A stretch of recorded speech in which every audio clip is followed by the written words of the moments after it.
जब द्रवै दीन दयाल राघव, तब संत संगति पाइए। जेहि दरस परस समागमादिक, पाप राशि नसाइए। दुर्लभम त्रयमे तद देवानुग्रह हेतुकम, मनुष्यत्वम मुमुक्षुत्वम महापुरुष संश्रय।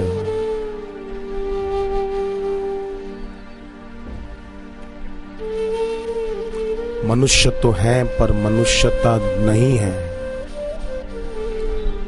इसलिए सत्संग और भक्ति को पीठ देकर आदमी जीते हैं। ऐसे लोगों को ते मर्त्य लोके भुवि भार भूता, मनुष्य रूपेण मृगाश्चरन्ति। धरती पर भार पर्वतों का नहीं, इमारतों का नहीं, वृक्षों का नहीं है। धरती पर भार उन लोगों का है जो मनुष्य तन पाकर सत्संग भक्ति का लाभ नहीं ले पाते हैं। साधनानाम ही सर्वेशाम वरिष्ठम साधु संगति। अपना कल्याण करने के सभी साधनों में वरिष्ठ साधन, उत्तम साधन सद्गुरु की संगति है।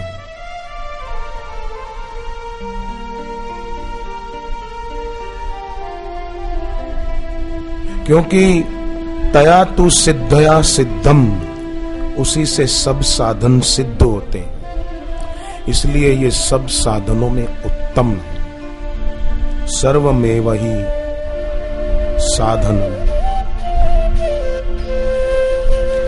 सद्गुरु की संगति से अच्छी कल्याणकारी बातें सुनने को मिलती है और उनसे दीक्षा लेकर जप करें तो अच्छी बातों को आचरण में लाने की शक्ति प्राप्त होती है। और फिर निवृते सर्व दुखानाम ईशानः प्रभुरव्ययः। दुखों की निवृत्ति उस अव्यय प्रभु के द्वारा, उनकी कृपा शक्ति के द्वारा। निवृते सर्व दुखानाम। सद्गुरु की संगति से ही ये बात समझ में आती है कि पुण्योहम पुण्य कर्मा हम, पुण्योहम पुण्य कर्मा हम, पुण्यात्मा पुण्य संभव। मैं पापी हूं, मैं कामी हूं, मैं क्रोधी हूं, नहीं नहीं। ये जो पता नहीं किसने परंपरा चालू कर दी, मैं मूर्ख खल कामी, मैं मूर्ख खल कामी। अरे मूर्ख और खल कामी होता तो भगवान की आरती करता ही नहीं। जय जगदीश हरे आरती में नहीं कई लोग गाते हैं मैं मूर्ख खल कामी। ये किसी मूर्ख ने ही ये लाइन घुसा दी होगी बीच में। बाकी जिन्होंने ये आरती लिखी उस आदमी ने तो मैं सेवक तुम स्वामी ये लिखा है। पर लोग कई अपनी होशियारी दिखाते हैं ना, जैसे गीता की टीकाएं कितनी हो गई। भगवान भी चौंकते होंगे कि इतना तो मैंने कहा ही नहीं, जितनी ये लोग अपनी अपनी व्याख्या जोड़ रहे हैं।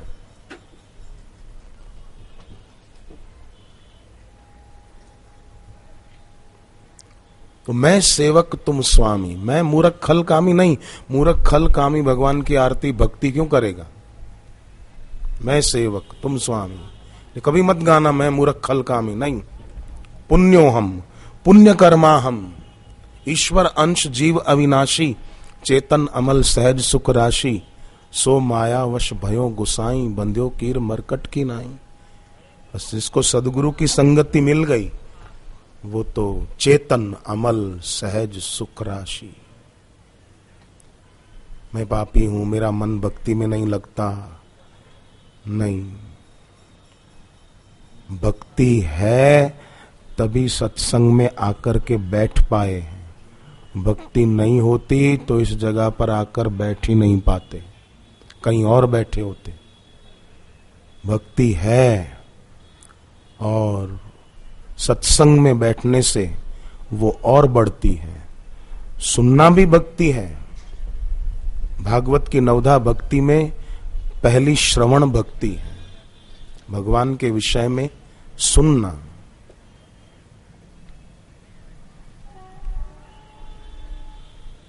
उससे भक्ति और पुष्ट होगी। और फिर पुण्यो हम, मैं शुद्ध हूं, मैं शुद्ध कर्म वाला हूं।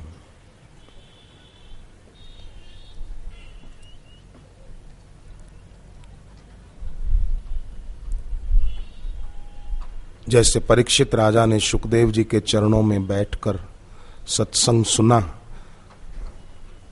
तो फिर उन्होंने आखिरी में कहा, अहम ब्रह्म परम धाम ब्रह्माहम परमम पदम। इसलिए सत्संग बहुत जरूरी है, सत्संग से ही समझ में आएगा। त्वम अहम पुंडरीकाक्षम न भेदो अस्ति कदाचन। हे भगवान, आप में और मुझ में भेद नहीं।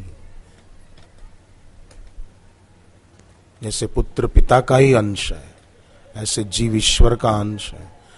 ऐसे शरीर तो माता पिता दोनों का अंश है, पर जीव केवल ईश्वर का ही अंश है। शरीर केवल पिता का अंश नहीं है, शरीर माँ बाप दोनों का अंश है, पर जीवात्मा केवल और केवल भगवान का ही अंश है। पर भूल गया, इसलिए सत्संग से जागृति आएगी जीवन में। ऐसे सत्संग में जो स्वयं चलकर जाते हैं, दूसरों को भी प्रोत्साहित करके ले जाते हैं और स्वयं भी गुरु के द्वारा भगवान नाम की दीक्षा लेते हैं, दूसरों को भी उसी रास्ते चलाते हैं, वे तो तुलसीदास जी कहते हैं, अपनो भलो राम नाम ते तुलसी समुझ परो। तुलसीदास जी कहते हैं, मुझे समझ आ गई है ये बात कि मेरा भला तो ईश्वर के नाम से ही। प्रीति प्रतीति सुरति सो जो जपे हरि नाम, तो तुलसी तेरो है भलो आदि मध्य परिणाम। फिर भला ही भला। तो रतलाम में बहुत समय के बाद गुरुदेव का फिर से आगमन हुआ, और वो भी चैत्र मास के शुक्ल पक्ष में 10वीं तिथि, और कल एकादशी तिथि है। आज भी गुरुदेव के दर्शन अभी होंगे थोड़ी देर में, और फिर कल एकादशी, कल भी गुरुदेव के दर्शन और आशीर्वचन का लाभ मिलेगा। लाभ राम सुमिरन बड़ो बड़ी बिसारे हानि। जीवन में ऐसा प्रयास करना चाहिए कि सद्गुरु की संगति का लाभ जल्दी जल्दी मिले।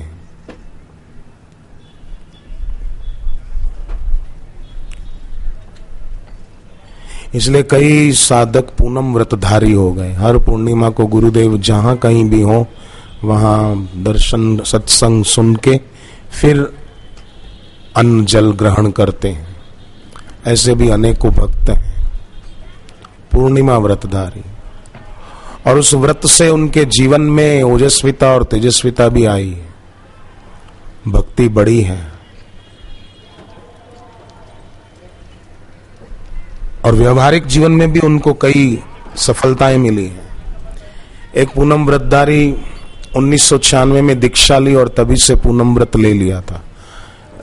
कपड़े का काम था, रिटेल की दुकान थी छोटी सी, पर ज्यों ज्यों पूनम व्रत करते गए और जप करते गए, त्यों त्यों व्यवहारिक जीवन में भी सिद्धि और सफलता मिलती गई। निवृत्ते सर्व दुखानाम ईशानम प्रभुरव्ययः। वही सज्जन बताते हैं कि अब तो कपड़े का वो काम रिटेल था, वो होलसेल का हो गया, और कई बड़े बड़े शोरूम हो गए। हमने तो ये सोचकर जप नहीं किया था कि हम रुपया कमाएं, हम तो जप के लिए जप करते थे। अपने आप निवृत्ते सर्व दुखा नाम। जैसे नदियां सब समुद्र की ओर जाती हैं, समुद्र की इच्छा नहीं है कि नदियां आएं, पर फिर भी हर सरिता समुद्र में जाती है। जिम सरिता सागर मह जाही, यद्यपि ताही कामना नाही, तिम सुख संपत्ति भी नहीं बुलाए, धर्मशील पह जाही सुभाए। धर्मशील व्यक्ति, कितना सुंदर शब्द है ये शास्त्र का, धर्मशील। कई लोग धर्म करते हैं पर फल अपनी ओर खींचते हैं, वो धर्मशील नहीं है। एकादशी का व्रत करेंगे, नवरात्रियों में व्रत करेंगे, पर देखो तो आसमान से पे उठा लेंगे, मैंने खाया नहीं है, मैंने खाया नहीं, मैंने, तुझे किसने बोला था मत खा? मैंने उपवास रखा है, मैंने उपवास रखा है। 50 आदमियों को बताएगा नहीं तब तक उसको चैन नहीं पड़ता है। मैंने उपवास रखा, मैंने खाया नहीं, मैंने खाया नहीं, मैंने खाया नहीं। ऐसे तो खा लेता तू, जान छूटती। हमने इतना जप किया, हमने इतना व्रत किया, हमारा ये काम कर दे हे भगवान, हमने इसलिए व्रत किया हमारा ये काम हो जाए। धर्म तो किया, फल अपनी ओर खींच रहे हैं, तो वो धर्मशील नहीं है। उसको ईश्वर पे, ईश्वर प्राप्त गुरु पे भरोसा नहीं है, इसलिए ईश्वर और गुरु को परीक्षा भवन में बिठा रहा है। परीक्षा खुद की करनी चाहिए, हम भक्ति में कहां तक पहुंचे, कितने दोष मिटे, अब कितने बाकी बचे हैं।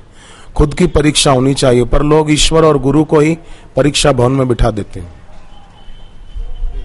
नहीं, धर्मशील जिम सरिता सागर मह जाही, यद्यपिता ही कामना नाही, तिम सुख संपत्ति बिन ही बुलाए, धर्मशील पह जाही सुभाए। बापू जी का जन्म अवतरण हुआ तो संपत्ति और बढ़ने लगी। विपरीत किंतु दिया दिखाई, घर में जैसे लक्ष्मी आई। जहां धर्मशीलता हो वहां संपत्ति सुविधा बिना बुलाए आएगी। तो अब देखो, एक बात यह भी है कि शबरी धर्मशील नहीं थी क्या? स्वामी विवेकानंद धर्मशील नहीं थे क्या?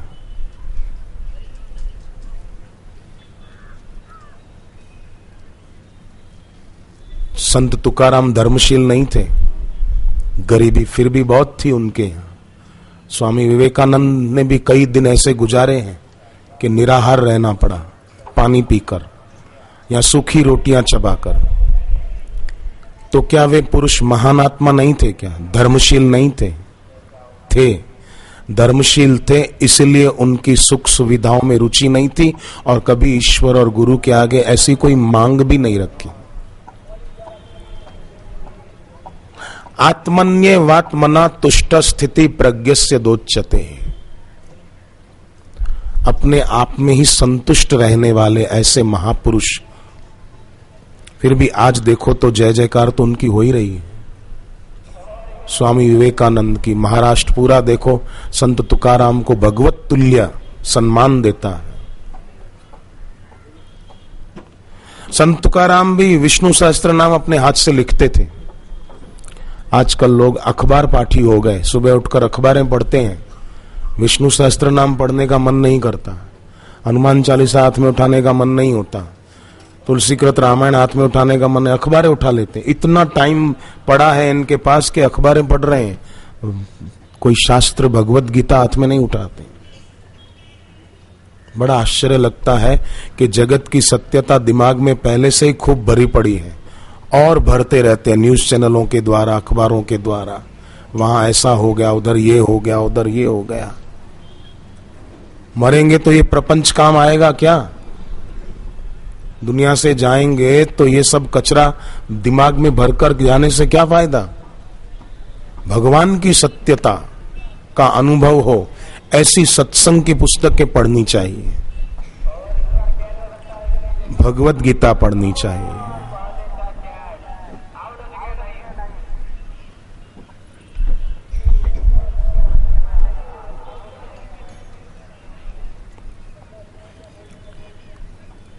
सत्संग की आधी घड़ी सुमिरन वर्ष 50, वर्षा वर्षे एक घड़ी अरट फिरे 12 मास। तो सुबह व्यक्ति ऐसे शास्त्र पढ़े, दीक्षा ली है तो बढ़िया, न ली हो तो दीक्षा लेकर माला के द्वारा जप खूब करे। मनुष्य जीवन का अनमोल समय वो यूं ही बीत न जाए।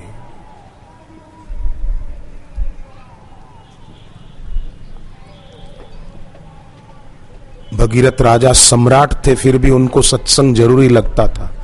बुद्ध राजा के बेटे थे, पिता उनका राज तिलक करना चाहते थे, फिर भी बुद्ध को लगा कि नहीं। पिता को कहते हैं अगर मेरी 4 शर्तें आप पूरी करो तो मैं राजा बनने को तैयार हूं। कौन सी 4 शर्तें? पिताजी, पहली बात मेरे शरीर को कोई बीमारी ना हो, दूसरी बात मेरे शरीर को कभी बुढ़ापा ना आए, तीसरी बात मेरा कोई शत्रु ना हो, और चौथी बात मेरी कभी मृत्यु ना हो। अगर ये 4 बातें आप पूरी कर सकते हो तो मैं राजा बनने को तैयार हूं। अब आप सोचिए, क्या इन 4 में से एक भी बात पूरी होना संभव है? क्या शरीर कभी रोगी नहीं होगा? क्या बुढ़ापा नहीं आएगा? क्या कोई शत्रु नहीं होगा? क्या शरीर की मृत्यु नहीं होगी? आपने कहा इन 4 में से एक भी बात पूरी नहीं हो सकती।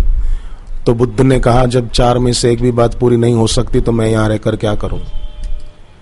बोले, इतना बड़ा महल तेरा है, संपत्ति तेरी है। बोले, पिताजी अगर संपत्ति मेरी होती तो मेरे साथ चलती। आपके पहले आपके पिताजी थे, वो भी कहते थे हमारी संपत्ति हमारा महल। उसके पहले उनके पिताजी, वो भी कहते थे हमारी संपत्ति हमारा महल हमारा राज्य। वो जब गए तो कुछ लेकर के गए? बोले नहीं। तो आप क्या लेकर के जाओगे और मैं क्या लेकर के जाऊंगा? इसलिए मैं असली संपत्ति और असली मालिक की खोज में जा रहा हूं। निकल पड़े और फिर पड़ोसी राज्य के राजा जो इनके पिताजी के मित्र थे, उन्होंने इनको रोका। उनके राज्य से पसार हो रहे थे। कहा कि तुम रुको, पिता के यहां तुमको अच्छा नहीं लगा, मेरे महल में रहो। मैं मेरी बेटी की शादी तुमसे करा दूंगा, किसी प्रकार की तुमको तकलीफ नहीं होगी, यहां खुश रहो। बुद्ध ने कहा, आपके आमंत्रण के लिए धन्यवाद, पर दुख व्यक्त करता हूं कि आपको संयोग में वियोग क्यों नहीं दिखाई देता है? आपको संयोग रहने वाला क्यों दिखता है? संयोग में वियोग देखने की गहरी आंख आपने अभी तक क्यों नहीं पाई? क्यों छूटने वाले को रहने वाला मानते हो? क्यों अस्थिर को स्थिर मान रहे हो? आप देखो, दुनिया में अस्थिर के प्रति आकर्षण ज्यादा नहीं है। एक कुत्ता बैठा हो, उसके सामने थोड़ा दूरी पर एक पत्थर पड़ा हो, पत्थर स्थिर पड़ा है तो कुत्ते का ध्यान उधर नहीं जाएगा, पर पत्थर में पतली रस्सी बांधकर, लंबी रस्सी लेकर आप दूर बैठो और पत्थर को हिलाओ रस्सी खींचकर, तो कुत्ते का ध्यान तुरंत उसके तरफ जाएगा। स्थिर पड़ा था तो कोई ध्यान नहीं खींचा, जो वो अस्थिर हुआ, हिला डुला, तो उसका ध्यान पशु का उधर गया। अस्थिरता के प्रति व्यक्ति की आसक्ति और आकर्षण ज्यादा है। शरीर और संसार की चीजें अस्थिर है, रहने वाली नहीं है, और उन्हीं के प्रति आकर्षण, झुकाव, लगाव ज्यादा है। सत्संग इसलिए जरूरी है कि संयोग में वियोग को देखने वाली आंख पाले कि संसार में जो दिख रहा है वो सब मिल नहीं सकता, और जो मिला हुआ है सदा टिक नहीं सकता। इसलिए मिले हुए से देखे हुए की सेवा कर ली जाए। जो दिख रहा है वो मुझे मिल जाए, नहीं, ये दृश्य परिवर्तनशील है और आत्मा नित्य है। मेरे गुरुदेव के ज्ञान में मेरी स्थिति हो जाए और मैं जप करते अपना हृदय पवित्र बनाकर और अधिक अपनी आध्यात्मिक उन्नति करूं, परमार्थिक पूंजी का संग्रह करूं।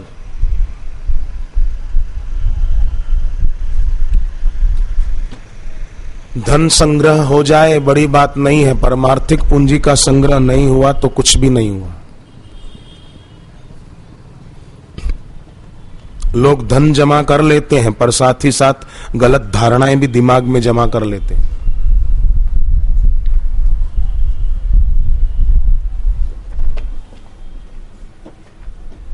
गलत धारणाएं, पर जो भक्ति करते हैं उनके जीवन में गलत धारणाएं नहीं होती। जो सत्संग में जाते हैं उनकी गलत धारणाएं खत्म हो जाती है। मुझे एक आदमी ने पूछा कि आश्रम के लिए कुछ इलेक्ट्रॉनिक मीडिया वाले गलत बोलते रहते हैं, इसका क्या कारण है? मैंने कहा, मरुस्थल से ही धूल उड़ती रहती है, गंगा की लहरों से कभी धूल नहीं उड़ा करती। उनका हृदय मानो मरुस्थल है, सऊदी अरब का रेगिस्तान है, इसलिए धूलें उड़ रही हैं। और साधकों के दिल में भक्ति की गंगा की लहरें हैं, वहां से कभी धूल नहीं उड़ती। वहां तो सदगुरु के प्रति, सत्संग के प्रति, गुरु मंत्र के प्रति आस्था है, श्रद्धा है, भक्ति भाव है।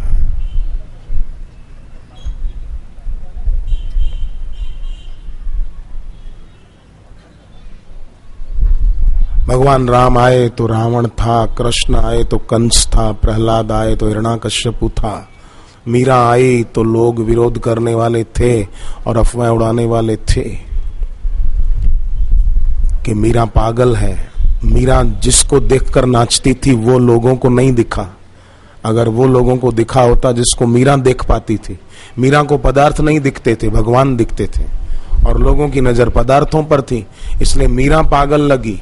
पर आज जय जयकार मीरा की हो रही। मीरा के नाम की टीवी पर सीरियलें चली, देश विदेश में लोगों ने देखी और मीरा की महिमा का उन्होंने गान किया, उसको स्वीकार किया। मीरा ने गुरु रविदास जी के सत्संग को महत्व दिया, उनकी वैदिक शिक्षा और दीक्षा को महत्व दिया। तो आज के युग में भी जो भक्ति को, दीक्षा को, सत्संग को महत्व देते हैं वे सचमुच यथार्थ जीवन जी पाते हैं।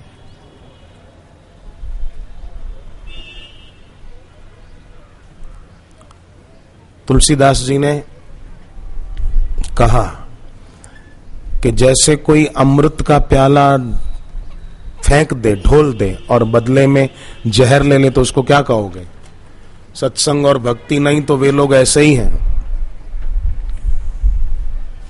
जैसे कोई हीरे देकर कंकर ले आए और खुश हो जाए, रत्न फेंक दे और कांच का टुकड़ा उठा के ले आए, तो अनमोल सांसें गंवा देते हैं और बदले में जो पाते हैं वो नगण्य, निर्मूल्य है।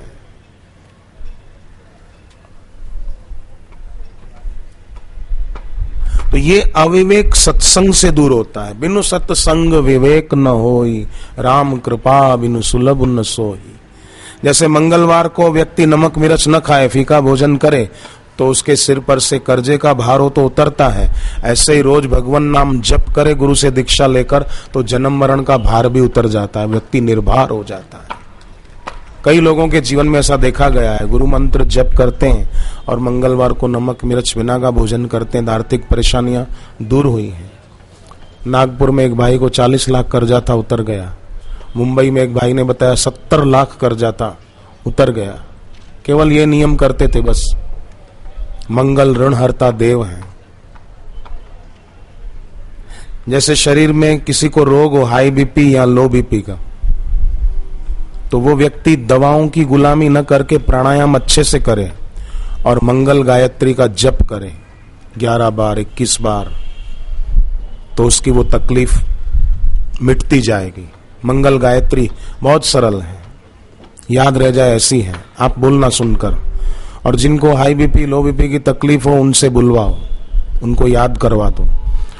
ओम अंगारकाय विद्महे, ओम अंगारकाय विद्महे, ओम अंगारकाय विद्महे, ओम अंगारकाय विद्महे, शक्ति हस्ताय धीमहि, शक्ति हस्ताय धीमहि, शक्ति हस्ताय धीमहि, शक्ति हस्ताय धीमहि, तन्नो भौमः प्रचोदयात्, तन्नो भौमः प्रचोदयात्। ओम मंगलाय नमः, ओम मंगलाय नमः।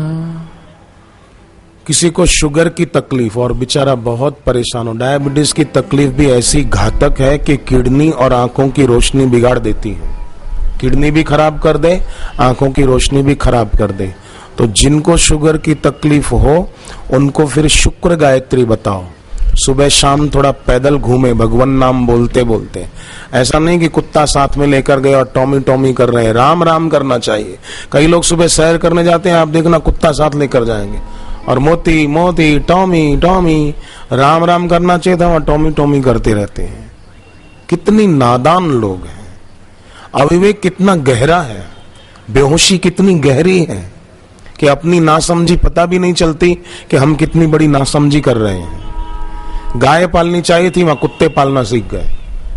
श्री कृष्ण तो गाय पालते और गायों की सेवा करते थे, और आज हिंदुस्तान में रहने वाले लोग कुत्ते पालना सीख गए, गौ सेवा भूल गए। परिणाम यह आया कि हिंदुस्तान में गायों के कत्ल खाने खुल गए।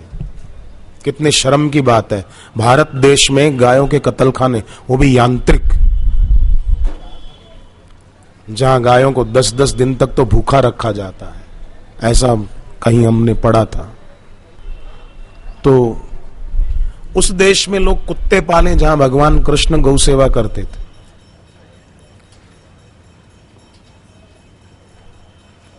सन्मति सत्संग से मिलेगी। सत्संग मिले तो विवेक जगे, और विवेक जगे तो हो ही विवेक मोह भ्रम भागा, तब रघुनाथ चरण अनुरागा। तब व्यक्ति अनुरागी होगा, नहीं तो रागी द्वेषी होकर मर जाएगा।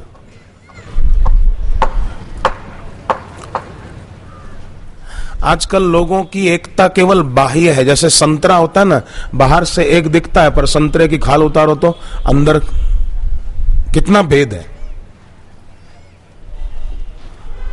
पहले एकता होती थी खरबूजे की तरह। खरबूजा बाहर से ही उसकी रेखाएं दिखती है, अंदर से पूरा एक है। तो परिवार में एकता ऐसी होनी चाहिए, संतरे जैसी नहीं, खरबूजे की तरह।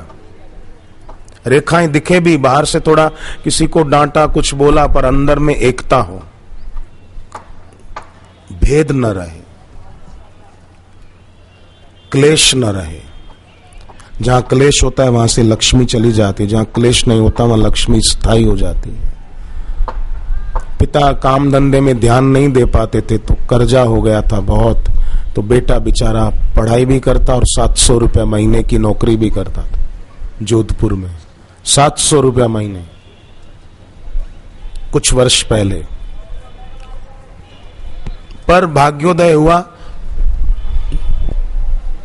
सत्संग में आए, गुरुदेव से आखिरी दिन दीक्षा पाई सारस्वत्य मंत्र की। विद्या की देवी है सरस्वती, उसका मंत्र गुरुदेव से पाया। लगन, उत्साह और मनोयोग से जप किया और सीए की परीक्षा पास कर ली। अभी 1,30,000 महीने का कमाता है। 700 रुपया महीने की नौकरी जो करता था वो 1,30,000 कमाता है। उसका छोटा भाई भी सीए बन गया सारस्वत्य मंत्र की दीक्षा पाकर। वो भी एक कंपनी हिंदुस्तान पेट्रोलियम में साल का 10 लाख रुपया उसको भी मिलता है। तीसरा भाई भी सारस्वत्य मंत्र लेकर सीए की परीक्षा वो भी पास कर गया।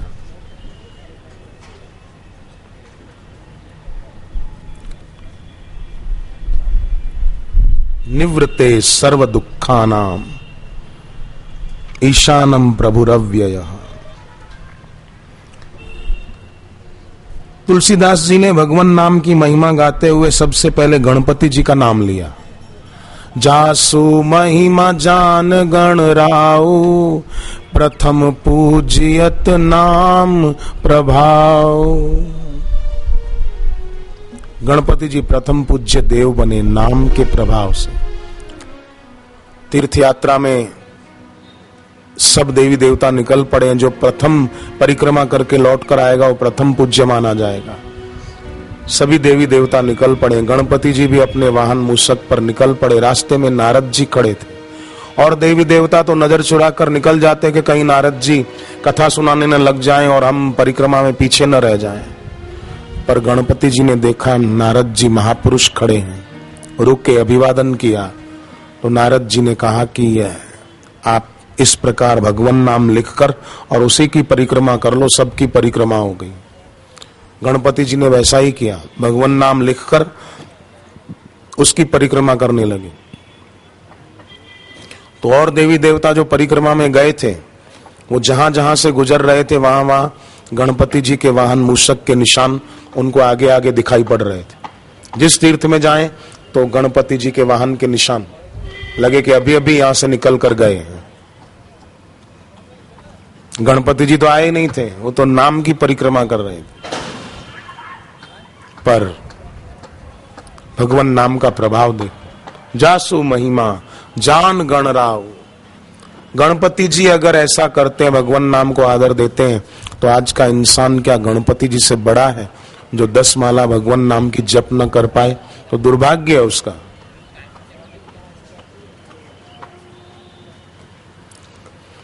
मंगल फैलाए तेरा नाम हरि, तेरे नाम में आनंद आ जाए।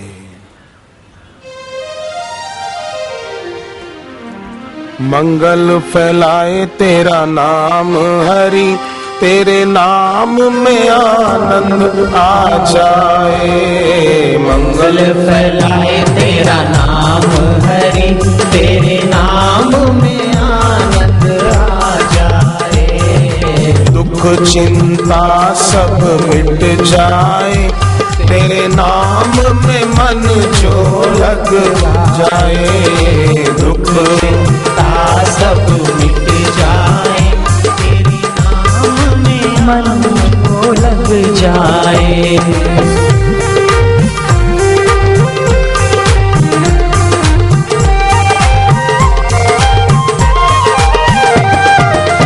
निर्मलता हरि नाम से मिलती, निर्मलता हरि नाम से मिलती। जप से भाग्य की रेखा बदलती, जप से भाग्य की रेखा बदलती।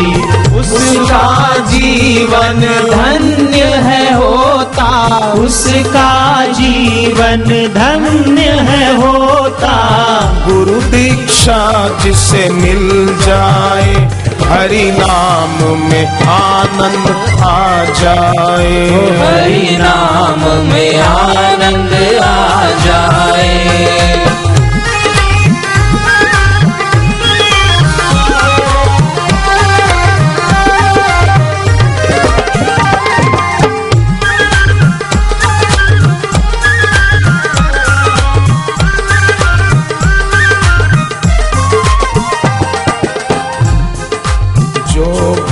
मुख से नाम है जपता, जो भी मुख से नाम है जपता। नाम जपने से पाप है मिटता, नाम जपने से पाप है मिटता। बिगड़ी बने उसकी जीवन में, बिगड़ी बने उसकी जीवन में। हरि हरि जो जपता जाए, हरि नाम में आनंद आ जाए। हरि नाम में आनंद आ जाए। मंगल करे हरि नाम सभी का मंगल, करे हरि नाम मंगल करे। हरि नाम सभी का मंगल करे। हरि नाम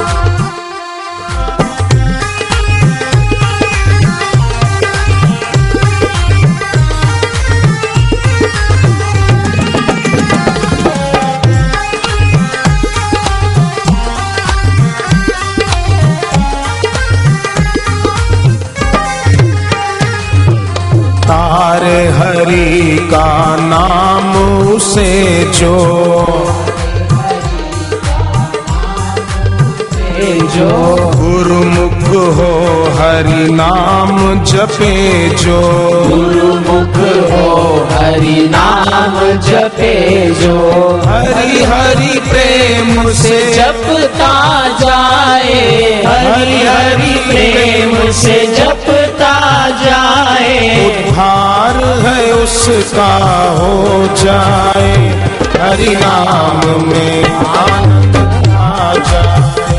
हरि नाम में आनंद आ जाए।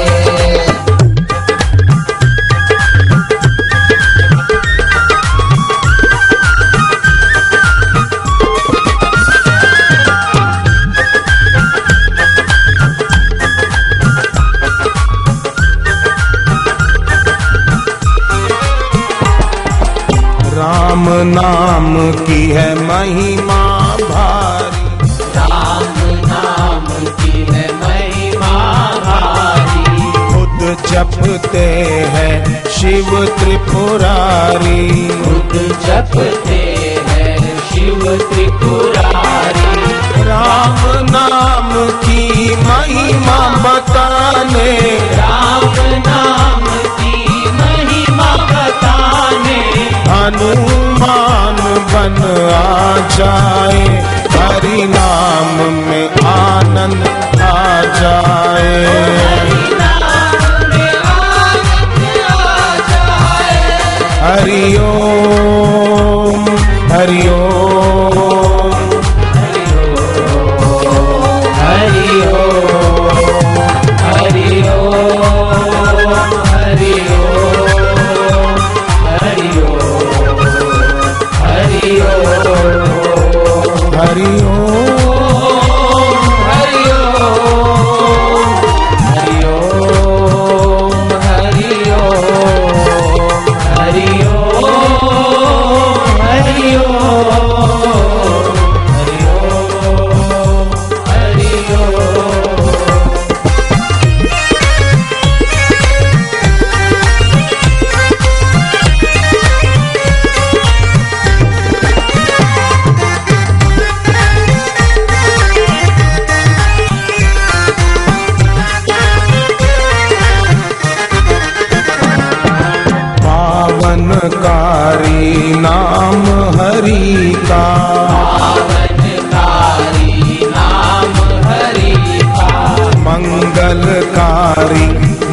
साधन जो भा जाए, में आनंद आ जाए, ओ हरि नाम में आनंद आ जाए।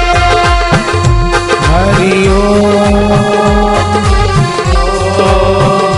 हरि ओम हरि ओम हरि ओम हरि ओम हरि ओम हरि ओम हरि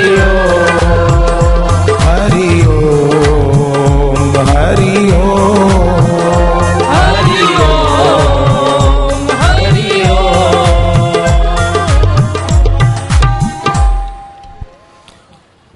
नौ ग्रह हैं। 9 ग्रहों में आप देखो, सबसे पहले सूर्य की पूजा होती है। ब्रह्मा मुरारी त्रिपुरांतकारी भानु सूर्य भगवान, फिर चंद्र की, फिर मंगल की, बुध की, 5वें स्थान पर गुरु की।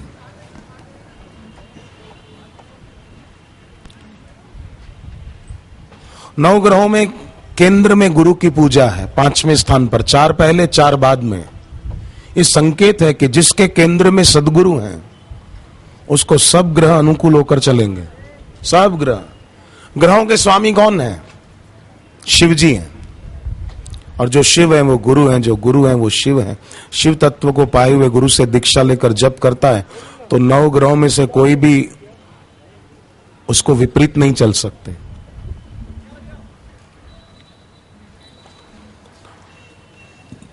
क्योंकि आप देखो 9 ग्रहों में सबसे पहले सूर्य भगवान जो हैं वो स्वयं अनन्य गुरु भक्त हैं। सूर्य भगवान की गुरु भक्ति वंदनीय मानी गई है। इसलिए सूर्य भगवान को अर्घ्य रोज देना चाहिए। जो साधक चाहे मेरी सदगुरु के चरणों में प्रीति भक्ति बढ़े, वो रोज सूर्य भगवान को अर्घ्य देते समय प्रार्थना करे कि आपके जैसी तो हमारी नहीं हो सकती, पर हम उस रास्ते के पथिक हैं, हम भी थोड़ा पाथे जुटा लें, हमारे जीवन में भी ये प्रकाश आ जाए, ताकि हम जीवन में कभी ठोकर न खाएं। अंधेरे में चलने वाला ही ठोकर खाएगा। तुलसीकृत रामचरितमानस की शुरुआत में तुलसीदास जी ने जो 9 की वंदना की है, उसमें भी पहले देखो गणपति जी की वंदना, फिर सरस्वती जी की, फिर पार्वती जी की, शिव जी की, 4 की हो गई। 5वें स्थान पर फिर गुरु की वंदना है, उसमें भी। उसके बाद वाल्मीकि जी, हनुमान जी, सीता जी, राम जी, 4 बाद में, 4 पहले। केंद्र में गुरु की पूजा है। वंदे बोधमयम नित्यम गुरुम शंकर रूपिणम, ऐसा कहा। ग्रहों के स्वामी शिव जी हैं और तुलसीदास जी क्या कहते हैं? गुरुम शंकर रूपिणम। यमाश्रितो ही वक्रो अपि चंद्र सर्वत्र वंद्यते। वक्र चंद्र भी पूज्य हो गए शिव जी का आश्रय पाकर, सदगुरु का आश्रय पाकर साधक भी धन्य हो जाता है। यही कारण वो 700 रुपया महीने की नौकरी करता था जवान, और कहां 1,30,000 महीने का उसको मिलने लगा। नागपुर में एक भाई ने बताया कि बापूजी हर साल जो पलाश के फूलों का रंग छांटते हैं, रंग क्या, अपनी कृपा की ही वृष्टि करते हैं उसके माध्यम से। गुरुदेव जो पलाश के फूलों का रंग छांटते हैं वो कोई और साधारण लोग जैसे होली खेलते हैं ऐसा नहीं है, वो तो निमित्त है पलाश के फूलों का रंग। बाकी बरसात तो अपनी कृपा की बरसाते उसके माध्यम से। तो एक आदमी ने कहा नागपुर में, बोले मुझे 15,000 महीने की भी नौकरी नहीं मिलती थी, पर जब से गुरुदेव के हाथ से, गुरुदेव के पवित्र कर कमल से ये रंग लगा, मेरा भाग्य ही खुल गया। और नागपुर में सिक्योर लाइफ एक कंपनी है, उसमें 1,18,000 एक महीने का मुझे मिलता है, ऐसा उसने बताया। क्षमा बुझ जाए तो फिर जल सकती है, नाव भंवर में फंस जाए तो किनारे लग सकती है। मायूस न हो, इरादे न बदल, तकदीर किसी वक्त भी बदल सकती है। ईश्वर से कभी निराश नहीं होना और संसार से कभी कोई आस मत रखना। और अपनी सफलता के विषय में कभी शंका मत करना कि हम जीवन में सफल हो पाएंगे कि नहीं। नहीं, क्यों नहीं होंगे। क्षुद्रम हृदय दौर्बल्यम, श्री कृष्ण ने कहा त्यक्तवो तिष्ठ परम तपः। हृदय की दुर्बलता क्षुद्र है, उसको त्याग दे। जो हृदय की दुर्बलता को नहीं त्याग पाते न, वही हिंदू धर्म के अनुयायी होकर भी मजारों और कब्रों पर जाकर नाक रगड़ते रहते हैं। इधर जाके आऊं, उधर जाके आऊं, फलानी जगह कब्र पर चादर चढ़ा के आऊं, ये करके आऊं। अरे हनुमान चालीसा कभी नहीं पढ़ी ऐसे लोगों ने? दुर्गम काज जगत के जेते, सुगम अनुग्रह तुमरे तेते, ये कभी नहीं पढ़ा? जो मजारों और कब्रों पर जाकर नाक रगड़ते रहते हैं, फलानी जगह जाके आऊं, उस जगह जाके आऊं, उस टेकरी पे जाके आऊं, क्या जरूरत है? अपने भीतर ही एक हिमालय है, उस हिमालय पे आ जाओ। बाहर किसी टेकरियों पर धक्के खाने की जरूरत ही नहीं है। उनको जरूरत हो तो थोड़ी दया की भीख यहां से ले जाए। ऐसे आदमी हो सकते महान, ईश्वर अंश जीव अविनाशी, पर बेकार में दीनहीन होकर याचक बन के घूमते फिर रहे। राजा का बेटा अगर रुपए रुपए की भीख मांगे तो राजा को कितना दुख होगा। सेठ का बेटा रोटी का टुकड़ा मांगता फिरे होटलों पर तो सेठ को कितना दुख होगा। ऐसे ईश्वर अंश जीव, पर फलानी जगह जाके आऊं, वहां से थोड़ी भभूत लेके आऊं। सड़ी गली राख उठाकर लाएंगे गटर में फेंकने वाली, और बोलेंगे भभूत है। भभूत नहीं है, कचरा है, फेंक गटर में, कचरा पेटी में डाल इसको। नागपुर में एक महिला बोली मेरा इकलौता बेटा है, संपत्ति बहुत है पर मनमुख बहुत है। तो मेरी नौकरानी किसी पीर के पास जाती थी मजार पर, तो मुझे भी ले गई। तो वहां से उसने भभूत दी है कि बेटे को सब्जी में दाल में डाल के खिला देना, अच्छा हो जाएगा। तो मैं उसको खिला दूं? मैंने कहा बाथरूम में डाल दे और फ्लश चला दे, मत खिलाना बेटे को ये कचरा। तो बोले क्या करूं?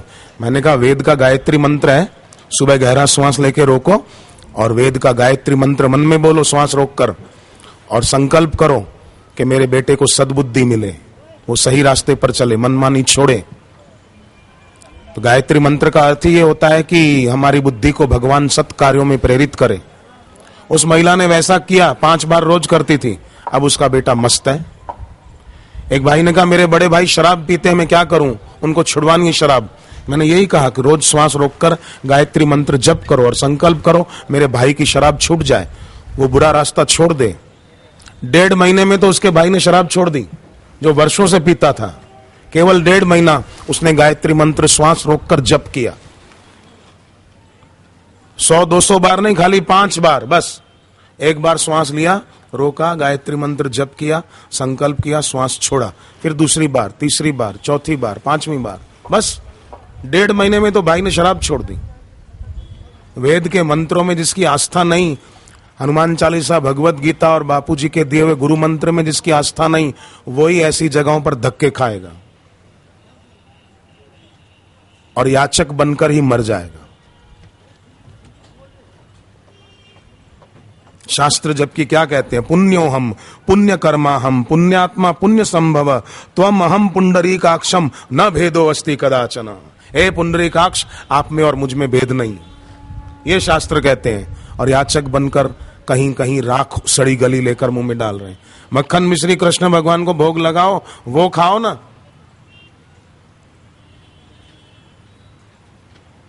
हनुमान जी को प्रसाद भोग लगा के वो खाना चाहिए, मां दुर्गा को भोग लगा के वो प्रसाद खाना चाहिए कि सड़ी गली राख खानी चाहिए? मानव तुझे नहीं याद क्या, तू ब्रह्म का ही अंश है, कुल गोत्र तेरा ब्रह्म है, सद ब्रह्म का तू अंश है। जैसे कोई राजा हो, सोया हो महल में और सपना देखे कि उसका सब कुछ छिन गया है और दर दर की ठोकरें खा रहा है, रोटी के टुकड़े के लिए भीख मांग रहा है। तो आप सोचो राजा का ये दुख कैसे मिटेगा।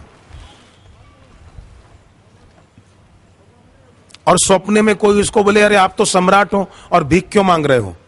बोले नहीं नहीं, मैं तो भिखारी हूं, सम्राट नहीं हूं, मेरा सब कुछ चला गया, कुछ भी नहीं है मेरे पास, मुझे रोटी दे दो, 1 रुपया दे दो। सपने में वो किसी की बात मानेगा भी नहीं, अपने को भिखारी ही मानेगा। राजा का दुख तब मिटेगा जब राजा की कोई नींद तोड़ दे, जाग जाए, तब उसे पता चलेगा अरे मैं तो सम्राट ही हूं, मैं तो कईयों के पेट भरने वाला हूं। ऐसे ही सदगुरु की कृपा शक्ति से मोह की नींद टूटती है जैसे मीरा को अनुभव हुआ गुरु रविदास जी की कृपा से, और मीरा कहती है सखी मेरी नींद नसानी, मेरी नींद नष्ट हो गई। नींद नष्ट हो गई मतलब मीरा रात को सो नहीं पाती थी, ऐसा नहीं, पर मोह की नींद न रही। इसके बिना नहीं चलेगा, इसके बिना नहीं चलेगा, ये खत्म हो गया।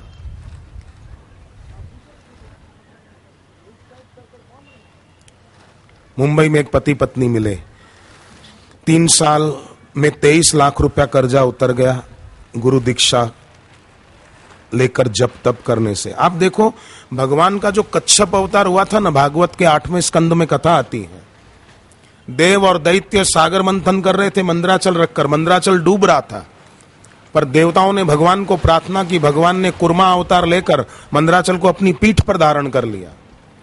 कुर्मा अवतार प्रभु का दिख नहीं रहा था, परंतु भगवान ने ही मंदराचल को अपनी पीठ पर धारण कर रखा था, और कुर्मा अवतार का आधार पाकर देवताओं ने अमृत पाया। तो जो अपने जीवन में इस आधार की तरफ नजर कर ले, जो है ही सो साहिब सद सदा हजूरे,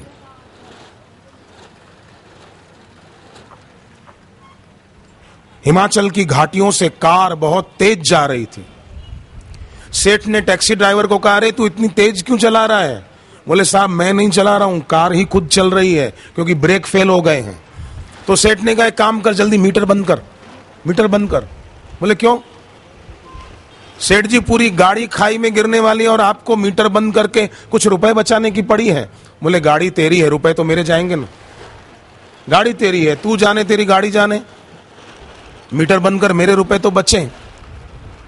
अब रुपए बचाने की पड़ी, अपनी जिंदगी बचाने की नहीं पड़ी। न जाने क्या क्या बचाने में लोग लगे हैं। अनमोल श्वास है वो देकर बदले में क्या पा रहे हैं, किस कीमत पर क्या पा रहे हैं, इधर भी नजर नहीं। क्या करने आया था, क्या ये तूने कर दिया, भक्ति का अमृत खोकर भोगों का विष क्यों पिया।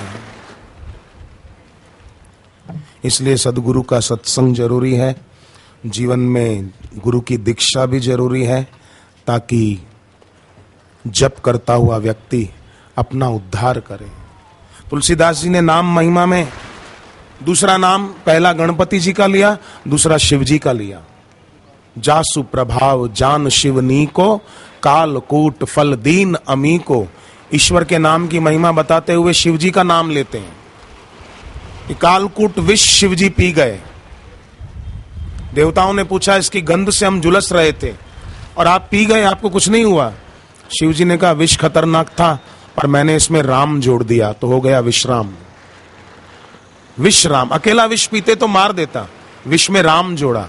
हमारे जीवन में भी कई ऐसे प्रसंग आते हैं दुख के, समस्याओं के, हम उसमें भी राम जोड़ दें, ईश्वर को जोड़ दें कि दुख मेरी मर्जी से नहीं आया, घर वालों की मर्जी से नहीं आया, जरूर इसमें ईश्वर की ही इच्छा थी तभी ऐसा हुआ।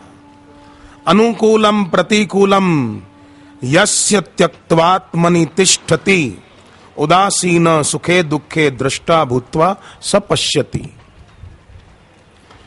सुख दुख का कारण अनुकूलता प्रतिकूलता है, ऐसा भाव छोड़कर भक्त आत्मा परमात्मा में स्थित रहते हैं, उसके सुमरण में तल्लीन रहते हैं। इस कारण सुख हुआ, इस कारण दुख नहीं। कई लोग तो बोलते हैं प्रतिकूलताएं जीवन में बहुत हैं इसलिए हम भक्ति नहीं कर पाते हैं। हकीकत में कोई भी प्रतिकूलता भक्ति में बाधक नहीं बन सकती। बाहर की प्रतिकूलता भक्ति में बाधक बनती तो मीरा भक्ति छोड़ देती, शबरी छोड़ देती, विवेकानंद जी छोड़ देते, तुकाराम जी छोड़ देते। तो प्रतिकूलताएं बाधक नहीं बनती है, भक्ति में बाधक बनती अनुकूलता की इच्छा, और अनुकूलता की इच्छा मिटती है सत्संग और जप तप करने से। फिर अपने आप सब सुविधा संपत्ति धर्मशील पह जाई सुभाए। व्यक्ति एक तो धर्मशील, आप और हम सब आज गुरुदेव के चरणों में मनी मन ये प्रार्थना करें कि हम अपने जीवन में धर्मशील बने। धर्म तो करें, फल अपनी ओर न खींचें, और धर्म करते हुए अगर जीवन में कोई दुख आ जाए तो ईश्वर और गुरु और शास्त्रों को दोष न दें। जैसे कई लोग आज जीवन में कोई दुख आए तो ग्रहों को दोष देते हैं, शनि की पनौती चल रही है, मंगल खराब चल रहा है, बुध की दशा ठीक नहीं है। ग्रहों को दोष देना सबसे बड़ी नासमझी है। अपने कर्मों को देखना चाहिए, अपने जीवन को देखना चाहिए, ग्रहों को दोष कभी नहीं देना चाहिए। ग्रह अदृश्य शक्तियां हैं, अपने जीवन को व्यक्ति ठीक कर ले बस। एक आदमी ने दुकान खोली, वो जमाना मोबाइलों का नहीं था, लैंडलाइन फोन रखते थे लोग। एक्सचेंज वालों को उसने अर्जी दे दी कि मेरे को साहब कनेक्शन चाहिए, मेरी दुकान नहीं खुली है। और फोन का वो साधन तो ले आया था। एक दिन उसकी दुकान पर एक आदमी अच्छा भला दूर से आ रहा था। इसने सोचा इसको इम्प्रेस करने के लिए कुछ करूं, सो उठाया फोन का रिसीवर। हेलो, कौन साहब बोल रहे हैं? अमुक साहब। अच्छा, हाँ साहब, आपको हमारा दुकान का माल पसंद आया और ऑर्डर दे रहे हो? ठीक है साहब, भिजवा देंगे। रखा, सोचा अब ये जो आया है भाई, ये भी इंप्रेस हो गया होगा, अब ये भी ऑर्डर देगा खूब। पूछा, भाई साहब आपको क्या चाहिए बोलो? उसने कहा, मुझे कुछ नहीं चाहिए, मैं तो टेलीफोन एक्सचेंज से आया हूं कनेक्शन जोड़ने के लिए। आप बात किससे कर रहे थे? अभी फोन तो चालू नहीं, लाइन तो जुड़ी ही नहीं है। लगे हैं बस एक दूसरे को प्रभावित करने में। ये मेरे को देखे तो इंप्रेस हो जाए, मैं कपड़ा ऐसा पहनूं, मैं बाल ऐसे बनाऊं, मैं ऐसा दिखूं, मैं ऐसी दिखूं। प्रभावित करने में लगे हैं। प्रकाशित करना चाहिए था एक दूसरे को, पर प्रभावित करने में लगे हैं। समाज को आह्लादित करना चाहिए था, पर समाज में आंदोलन चलाने में लगे हैं। ये आंदोलन, वो आंदोलन। अरे आंदोलनों की जरूरत ही नहीं है, समाज को आह्लादित करने की जरूरत है। आंदोलित कर रहे हैं, हम ये आंदोलन चला रहे हैं, हम वो आंदोलन चला रहे हैं।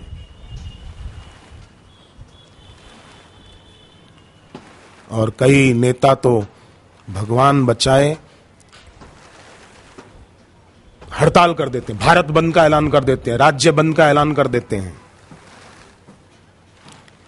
ऐसे स्वार्थी नेताओं को पता ही नहीं चलता कि भारत बंद कर देने से, राज्य बंद कर देने से राज्य को और भारत को कितना नुकसान है। ये साधारण आदमी भी सोच सकता है, तो उनके दिमाग में ये बात नहीं आती। कितना नुकसान होता होगा जिस दिन देश बंद का ऐलान कर देते हैं ऐसे लोग बेजवाबदार।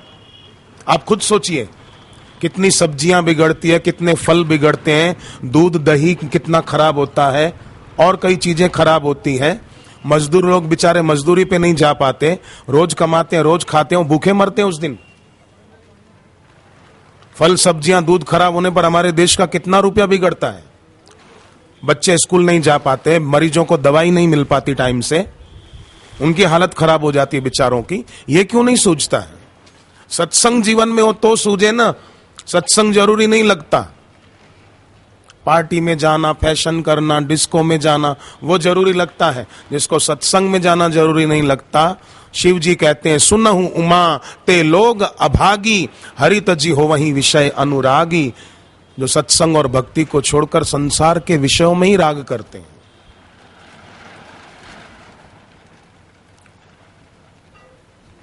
जैसे ज्वर के जोर से भूख विदा हो जाए। भूख लगती, बुखार आया तो भूख नहीं लगती, पाप अति होते हैं तो सत्संग में जाने की रुचि नहीं होती।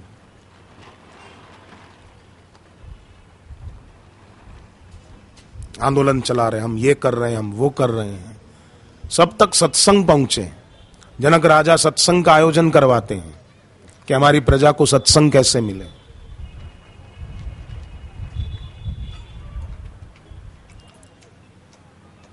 सत्संग की पुस्तकें दूसरों तक कैसे पहुंचे।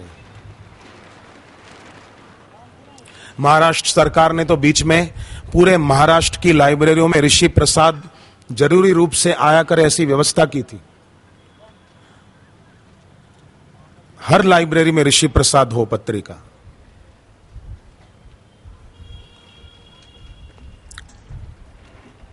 और ऋषि प्रसाद ऐसी पत्रिका है कि विदेशों में उसकी मांग खूब बढ़ी, क्योंकि उसमें किसी मत पंथ संप्रदाय की बात नहीं, मानव मात्र के हित की बात है।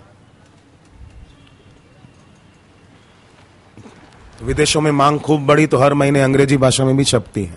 कर्नाटक में मांग बढ़ी तो कन्नड़ भाषा में छपती है। उड़ीसा में मांग बढ़ी तो उड़िया भाषा में छपती है। महाराष्ट्र में मांग बढ़ी, मराठी भाषा में छपती है। बंगाल में मांग बड़ी खूब बंगाली भाषा में छपती है। बंगाली भाषा में ऋषि प्रसाद जब छपी ना, उद्घाटन हुआ, तब हम लोग कलकत्ता में ही थे। तो मुझे किसी ने कहा कि ये बंगाली ऋषि प्रसाद छपी, आपको बंगाली, आप बंगाली जानते हैं? मुझे पूछा उसने। मैंने कहा मैं बंगाली नहीं जानता हूं, मैं बंगाली को जानता हूं। बंगाली साधक हो आप लोग, कलकत्ता के, पश्चिम बंगाल के। मैं बंगाली नहीं जानता, बंगाली को जरूर जानता हूं। आप सब साधकों को जानता हूं कि आप लोगों ने मेहनत करके ऋषि प्रसाद बंगाली भाषा में तैयार कर दी, पूरे पश्चिम बंगाल के लोगों तक ये सत्संग पहुंचे, ऐसी अच्छी सेवा कर दी।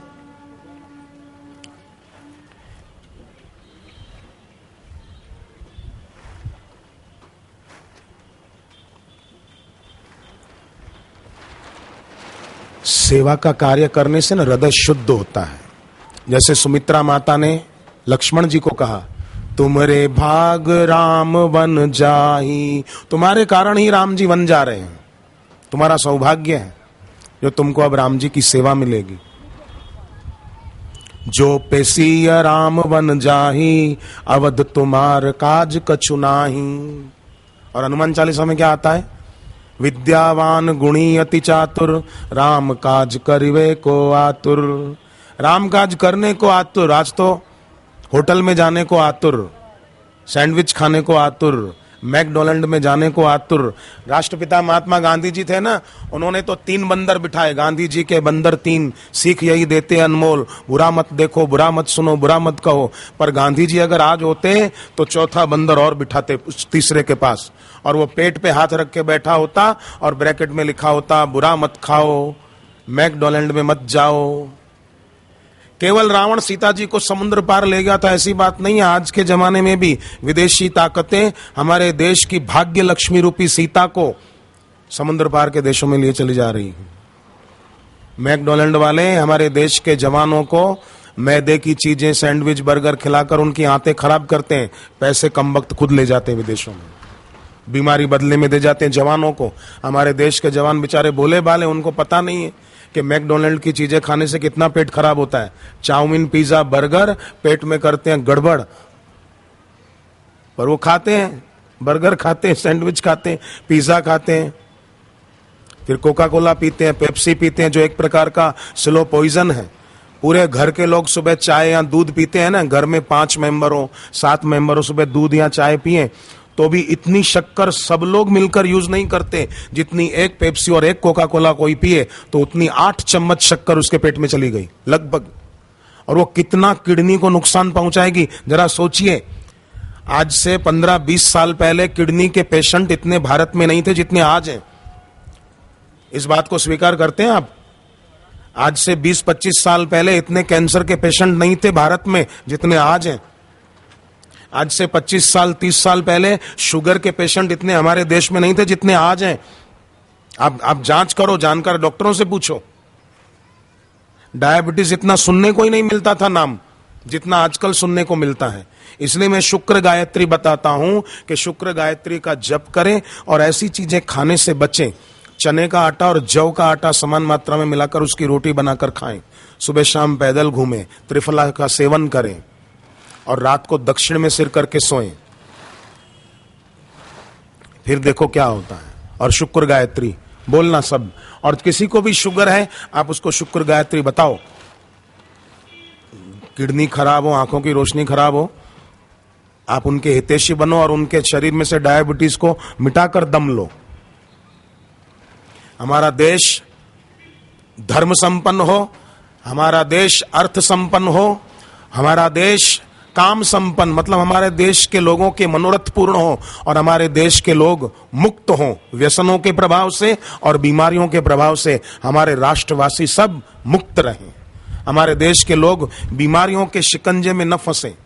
और उसमें भी ये शुगर आदि जो घातक बीमारियां हैं, शुगर, कैंसर आदि, हार्ट की तकलीफ, इनसे अपने को बचाएं। हमारा राष्ट्र मुक्त हो किससे? रोगों के प्रभाव से, वर्ल्ड बैंक के कर्जे के प्रभाव से और व्यसनों के दूषित प्रभाव से। इन 3 से हमारा भारत राष्ट्र मुक्त हो जाए।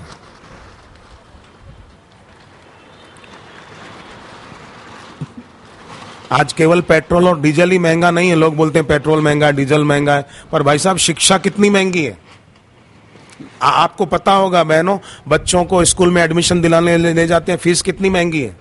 एडमिशन फीस कितनी, फिर हर महीने की कितनी, क्या ये आप नहीं जानते।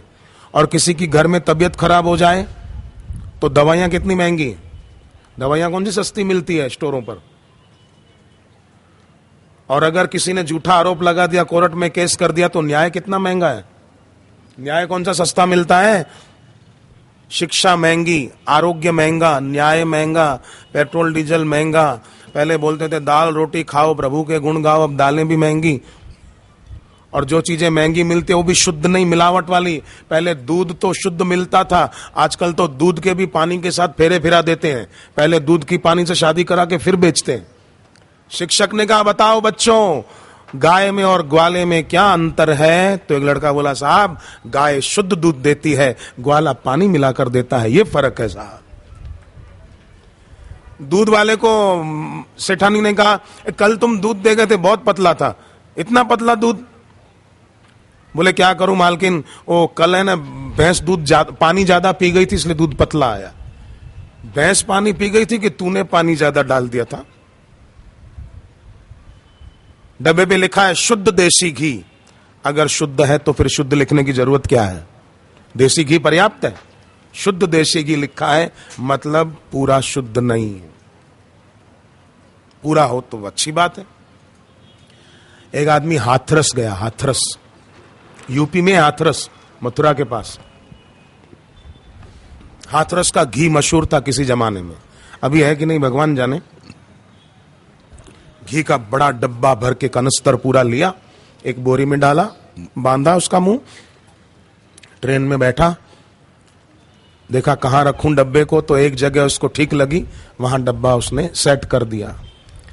और उसका डब्बा वहां रखते ही गाड़ी रुक गई।